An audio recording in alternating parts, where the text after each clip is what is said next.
and welcome to the next episode of Creating a Legend. I am the FM Novice. This will be the season review episode, so let's focus on the boys then. Goalkeepers, it was a new man in between the sticks this season. Dario San was brought in at the start of the season and was very, very solid throughout. 7.03, 38 games, comfortably first choice goalkeeper. Usually past played a couple of games, but he was sat on the bench for most of the season. However, if you watched the last episode, you'll know we brought in Bogdan Sarnowski to be our first choice keeper next season. He is on a ridiculously low wage for someone of his ability, so Sand will probably be my second choice keeper. Petros will be my third choice. I'll probably look to move past on, and also Anton Savchenko is going to be leaving in the season out of contract, and he will move on as well. I may look to move Dario Sand on as well, because £1,500 a week for a second choice keeper is quite a lot of money, even though he has scored 6 goals in his career, which is a bit weird when you see that as a goalkeeper, but that has no impact on my decision making. If you've been watching the save for a while, then you will know that when we're talking about right backs, we only have one man, Vladislav Gelchek, first choice right back.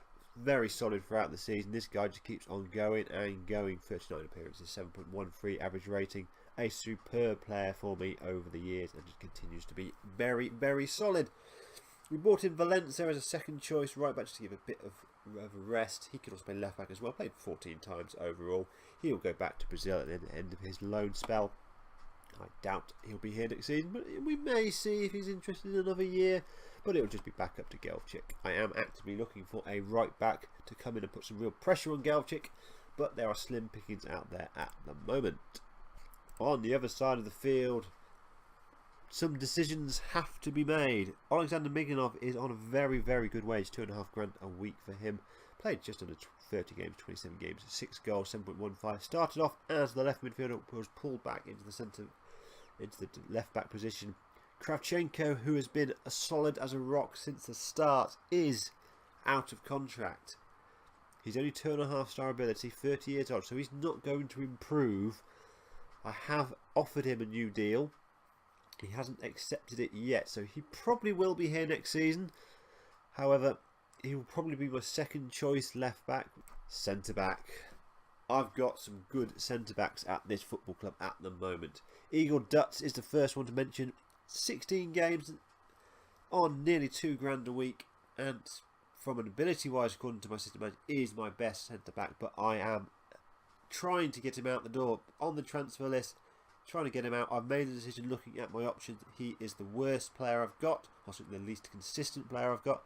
We've got Moravsky, who had a little bit disappointing season, if I'm honest, even though he's cheap and he did alright.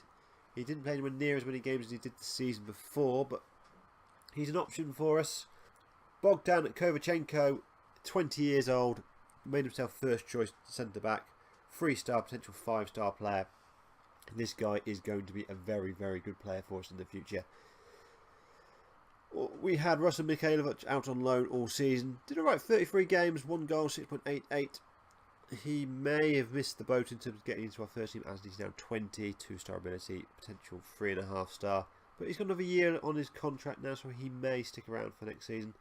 Chapiga came in the last game, played that nicely, so he may become something, but probably not. He's 18 years old now, 1 star, potential 2.5. Time will tell on him. And Alexander Stavok, the man for a late penalty, 23 games, 4 goals, 7.18, a solid season for him. Left midfield. I pretty much played players out of position on the left-hand side of midfield. Biganov is primarily a left-back, but he played there pretty well, as he has done for the last few seasons. Igor Kogut can play there, but he's more of a centre midfielder. He played there at times as well.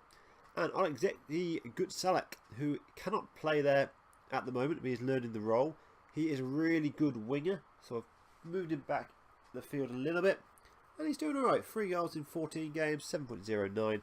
A pleasing start to his career, and he's relatively cheap in comparison to Biganov and Kogut. On the right hand side is where I am most excited. I've got Mikhail Chernik, really, really good season, 7.33. His coming of age season, 28 games, 4 goals in the league. He got a hat-trick in Europe as well. 21 years old, came through my youth system, so he is a Gelios boy through and through. Done really well. However, he may be about to be upstaged by Dimitri Krush, who is 3 years younger, already the same ability and is a potential 5-star player. He only played 6 games and he came in just before the start of the re-season after the winter break. Did okay, so he's got plenty of time on his side, so that's going to be a real battle for next season to who gets first choice. Ruslan Kizil is my third choice, and I'd love to sell him, but he has a really bad injury. He's going to be out for at least another couple of months, 3 to 5 months, with a knee tendon injury, which is probably putting people off signing him. So I'm going to have to keep hold of him, seeing out his contract. He's only got a year left, so it will be 32 at the end of that contract, so I'll probably let him move on. When he did play, he did alright. 20 games, 5 goals, 7.08 average rating. He is a reliable player that can roll out if required, but third choice at the moment. Volodymyr Polyansky came on in the last game of the season as well. Currently nowhere near first team selection. Potential 2.5, maybe 3-star player. Now we move on to the heartbeat of the side, those centre midfielders, and just looking at the DNA of the side at the moment: determination, teamwork, work rate and stamina. We've got some good numbers in this side. These guys work hard, and they have to really with my formation. I do 5 across the midfield and they all work very, very hard. Tankowski came in and played alright, 13 games, 6.95. He is a player I look to improve as we go into next season. Former Shakhtar players with the pedigree is there, so we'll see how he develops over time. Pavlo Koryakin was a bit of a gamble at the start of the season. Played 34 times and scored 2 goals, 7.14. Really good performances. A cheap player, bought in on a free transfer at 23 years of age, and he has really overachieved in what was expected of him, so I'm very happy with what he's done. Leonardo was on loan for the season. Wasn't really able to get into my first team squad, in all honesty. Played 14 games to start of the season. They were mainly at the first 15 games he played 14 times. Fell out of the side, never was able to get back into the side. An injury didn't help him in the second half of the season. I'll probably allow him to go back to Brazil at the end of the season, because I don't really need him for next season as it stands. Stanislav Kluchik went out on loan all season and did really, really poorly. 6.32, 31 games. I may look to move him on. 20 years old now and not looking like a player that's going to get into my first team squad. Igor Kogot was dependable as ever, and he didn't actually get sent off very much this season. 29 games, 4 goals, average of 7.28. The only thing that's putting me off this guy is he's on $2.5 grand a week. We've got a number of these players on high wages. I'm just hoping someone somewhere makes an offer to buy them, because I'll accept it in a moment's heartbeat. This guy is dependable, he's decent, he did a good job for me, so I'm happy to keep him around unless I get a really good offer.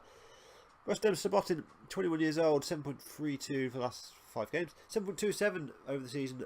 A squad player, started 11 games, 10 off the bench, 1.5 star, potential 4-star player. Really exciting little prospect. Only £130 a week, so this guy should improve. And then Karol Iasa, my Estonian international. 30 odd caps now for Estonia at the age of 21. That shows you the ability he has. 31 games, no goals in the league though. 3.5 star, potential 4.5 star player. A year left on his contract. We may have to look at that. If we can't get him to sign a new deal, maybe just offer him out and see what we can get for him. Alexander Tespedik was on loan for Dynamo Kiev for the season. Off the bench quite a bit. 16 times he came off the bench, just the 1 start. Didn't feature a huge amount in the second half of the season once we brought Tankowski in, but he did okay when called upon, and he didn't cost me a penny, so can't complain about his contribution. And Brian Coutinho played a couple of times at the end of the season, my Uruguayan centre midfielder. 4-star potential ability, 1.5 star. Doesn't really play in any of the positions that we play with, so I'm still not sure I made the right decision to bring him into the club, but may look to loan him out next season, see if we can get a little bit of money in for him at some point as well. Now we move on to strikers, and I'm very excited by a number of these players. Denis Bezrudenko overachieved in terms of goals. 15 goals from 31 games. Had a real purple patch in the middle of the season where he scored about 7 or 8 in about 3 games. End of the season in a poor bit of form. Signed a new contract. Ironically, he signed a new contract and his form dipped off a little bit. It's amazing how often that happens. Plotnicki was a good backup player. 27 games over the course of the season, mainly from the bench, 6 goals. He did alright as a backup striker. Another year left in his contract. We'll see if he kicks on in the next season, because we've got a number of players behind him that are banging down the door. Stanislav Maximov is the first one. 7 games off the bench, 1 goal in the league. Average ratings were pretty poor, But he looks to be a decent player, potential 4-star ability player. 1 year left on his contract, so we'll have to look at that for next season. And then at Bowling had a loan spell in the first division, scored 9 goals in 23 games. Maybe missing the boat here.